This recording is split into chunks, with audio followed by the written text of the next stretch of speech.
ஒரு குட்டி கதை சொல்லிட்டா, மதுரைக்கு வந்துட்டு அழகர் கோயிலுக்கு வரலன்னா எப்படி? அழகர் கோச்சிக்க மாட்டாரு. அதனால அதிகாலை 9 மணிக்கே எந்திரிச்சு தோழர் சந்தியாவோட வழிகாட்டுதல துள்ளுந்துல துள்ளிக்கிட்டு கிளம்பணும். போற வழியில ஒரு சாக்கடையை பார்த்தேன். எல்லா ஊர்ல இந்த மாதிரி ஒண்ணு இருக்கும் போல இருக்குது. அந்த சாக்கடை பாதையில ஒரு பாலத்தை பார்த்தேன். பகீர் இருந்துச்சு. இதுக்கு மேலதான் போகணுமா?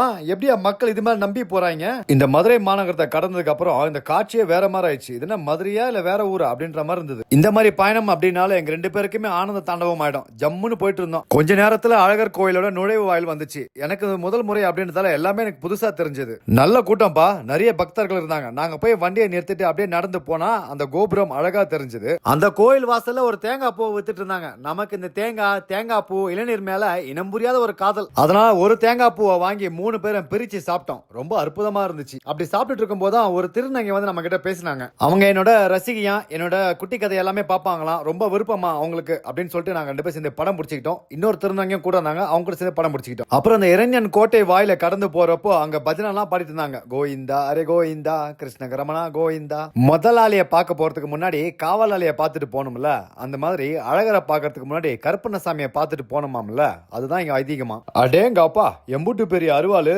இலே தம்பிகளா, தப்புதான் செய்திடாதீங்களே, கருப்பண்ணசாமி காவு வாங்கிடுவாப்புல. சரி, இப்பயாவது அழகர் கோயிலுக்கு போலாமா அப்படின்னு கேட்டா, அதுக்கு முன்னாடி ராக்காயம்மன் கோயிலுக்கு போலாமா அப்படின்னு கேட்டாங்க. அட போலாமே அப்படின்னு. அதுக்கு பாதையெல்லாம் பயங்கரமா இருக்கும் அப்படின்னாங்க.